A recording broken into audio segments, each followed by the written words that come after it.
A close-up shot is always impressive. Here I'm showing a macro of one leg, but I'll demonstrate the work on the other since this foot seems like a milder case.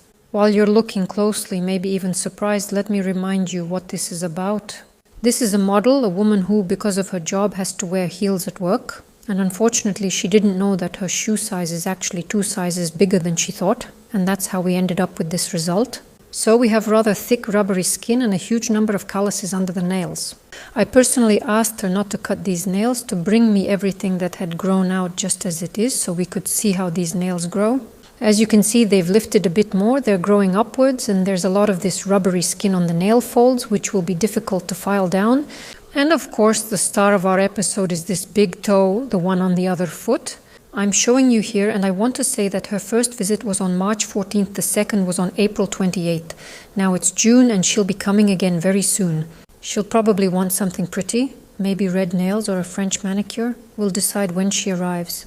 And I want to say that for the most part, the situation hasn't really changed. Everything is just the same as it was, for one simple reason: she hasn't changed anything in her life. But that doesn't mean we're going to refuse this client or tell her that we won't work with her and so on. I'll do what I can and what is possible. I'll show you what a client's feet look like when she never changes her shoes and how I handle that.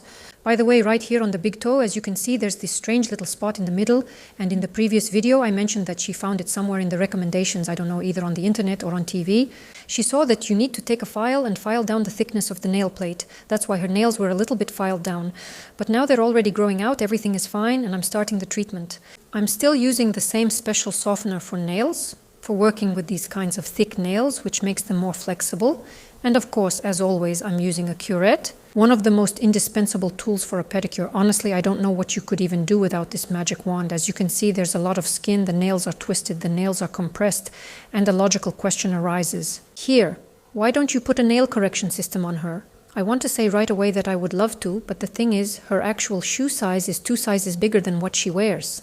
And she has work shoes, work uniforms, and so on. Basically, nothing has changed there, and there's simply no point in putting any kind of correction system there.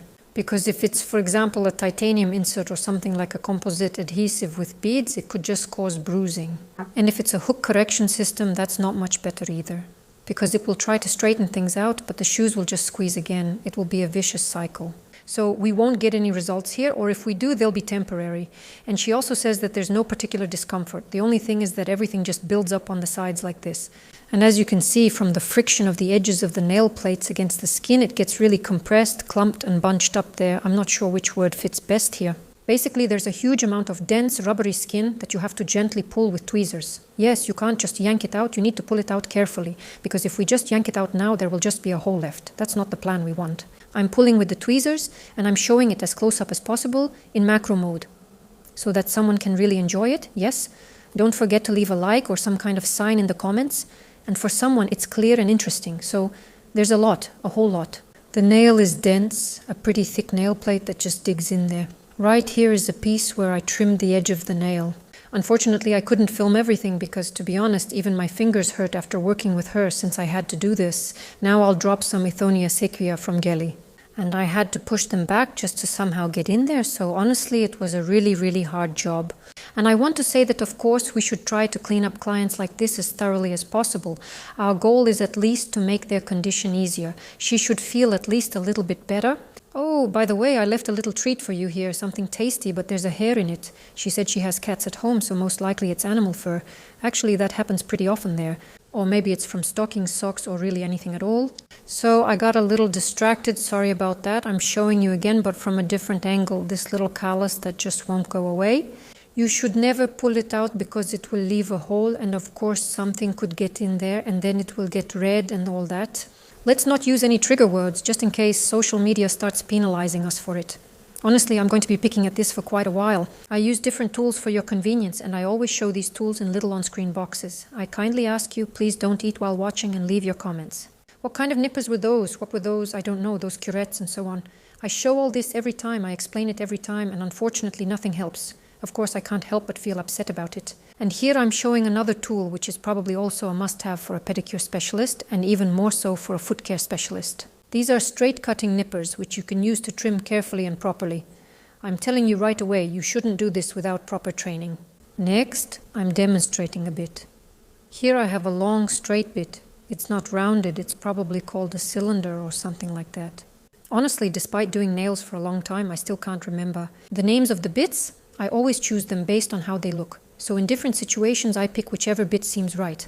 All my diamond bits are always from KMIs. This is our Kazan factory. They've been working for many years, over 90 years actually. Their tools have proven themselves for a long time, so I won't go into too much detail or explanation. I think it's no secret at all that I always use KMIs, and my salon also works with KMIs.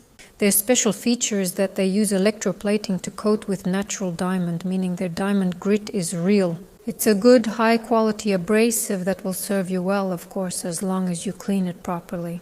Because not even the best, most amazing bit will ever work properly for you if you don't clean it properly. So between the particles of this diamond abrasive coating, skin gets packed in there, sometimes even the dispersion layer from gel if someone's filing it off, and of course the coating gets clogged too. You need to clean everything thoroughly using mechanical cleaning, ultrasonic cleaners, and of course special solutions. I've been struggling for a while here with this little piece of callus that's around the nail plate. As you can see, it's not really coming off. And these are the kind of feet, that you keep cleaning and it feels like there's no end to it. I always look at feet like these and think, I wish I had a model like this for my course to practice on.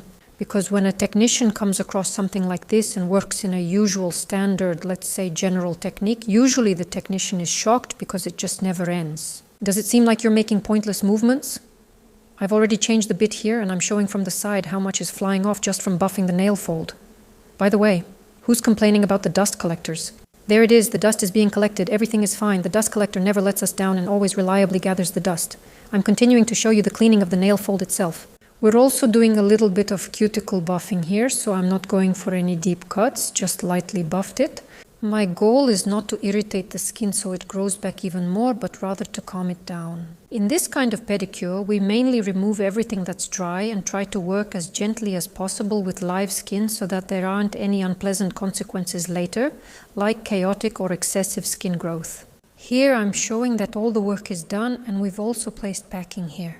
As you can see, the marks from the nail plates, especially on the first 3 toes, are quite deep. I call this a ski track, meaning it's a place where the nail, as it grows, rubs against the skin when it's cracked and it leaves a groove in the skin that really looks like a ski mark. And for some people this causes discomfort, while others might not feel it at all, like my model for example. So the moral of the story is that if the client doesn't change anything, then nothing changes. You can do hygiene procedures and cleanings which are always beneficial,